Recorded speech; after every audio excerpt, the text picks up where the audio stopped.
Is it better for me to buy a primary residence or better to invest for cash flow?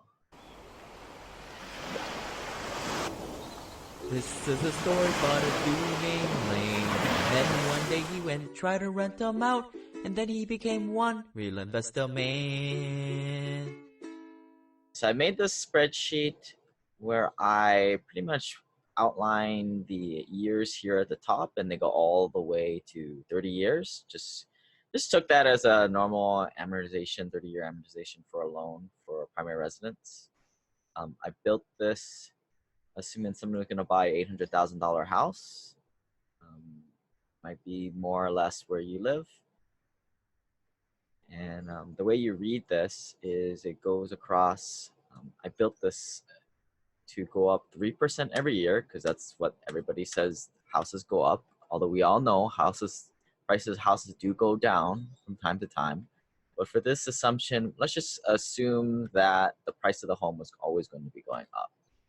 So after 30 years, after you, good little boy and girl, pay your mortgage, you will likely accumulate $1.88 million through the process, which sounds awesome. $1.8 million is a lot of money. I don't know if it'd be that much money in 30 years from now, but so this is the case of, I usually tell people to, think for themselves, run these numbers yourself because the numbers don't lie. In my opinion, if you live in a primary market like Seattle, Hawaii, anywhere in California, New York, Boston, these cool places to live where the rent to value ratios don't make sense, it likely makes sense for you to not buy a primary residence to live in. One of the misnomers I hear about all the time is people always say, well, I don't want to throw away money to rent, give it to my landlord because it's like putting money down the tube, which I think is completely false.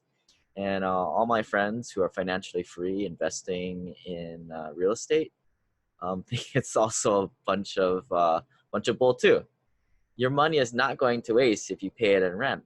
The key is to take that down payment money that you would have put and sunk into this $800,000 house in year one and to put it into investments. And that's what I'm doing here.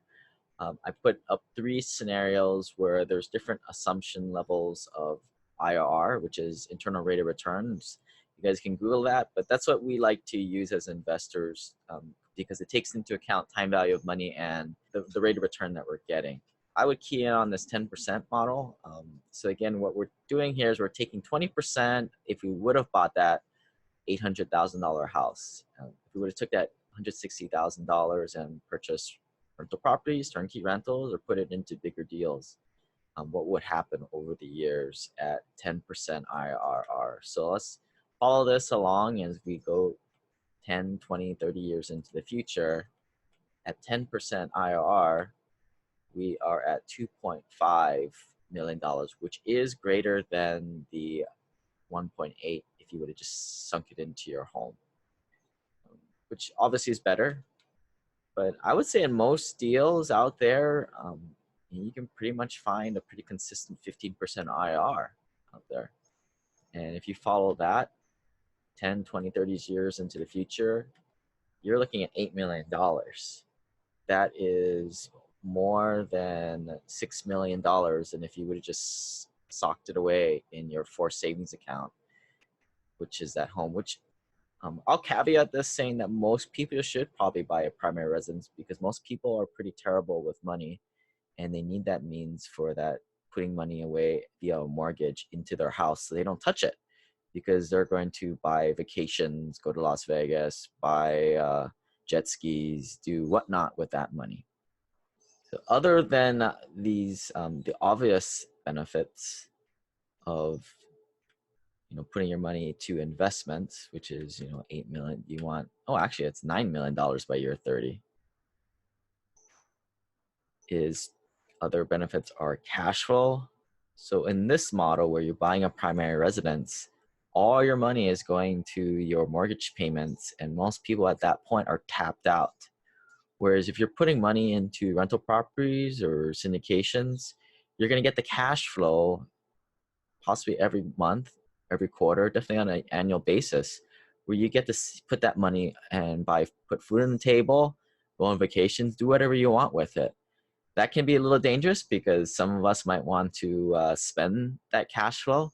But hey, you know, when you kind of measure it up year 30 in the future, and you're comparing 1.8 million to 9.2, you know, probably should celebrate along the way. This model doesn't really get going until year 15, 16 looks to be the diversion point. So, you know, this is the whole different paradigm shift. Most people think to save up a whole bunch of money at the end of their lifetime, then live off of at 4%. But the lifestyle I like to live through is create streams of passive cash flow today, and many of them, and something that you can live off of right now, as opposed to waiting in the future, because that tomorrow may never come. If you got more information about this whole theory of not buying your primary residence, go and read my article at simplepassivecashflow.com/home. I'm so passionate, I paid someone $500 to write that article for me.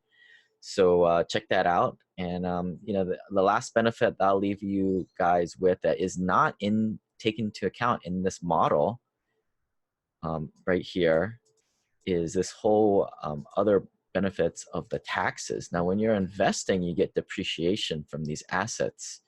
If you're buying rental properties, you can deduct the value of the home improvement in 27 years. But when you're investing in bigger deals where they're doing a cost segregation, which you can learn more about at simplepassivecashflow.com/cost-seg, you can get bonus depreciation. And you know, here's my tax return from 2018. And you know, numbers don't lie. Made 134,000 via my day job. That's the AGI, adjusted gross income, actually 137. And I paid 5,000, a little over 5,000 in taxes.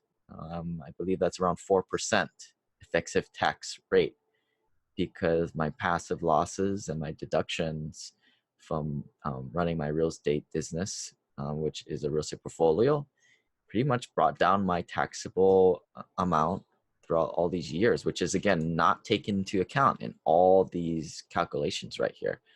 So if you compare it with the average person who's usually sitting in about 15 to 30% taxes, imagine how much more I could put into this model to even make this delta come out a lot more. People say, you know, like, you know, this is where I had a capital gain of almost $200,000, and I was able to bring over those deductions, $200,000, to offset that immediately. If you guys want to learn more of this, go to simplepassivecashflow.com and check out my free podcast, Simple Passive Cashflow, on iTunes, Google Play, and talk to you guys next time. Bye.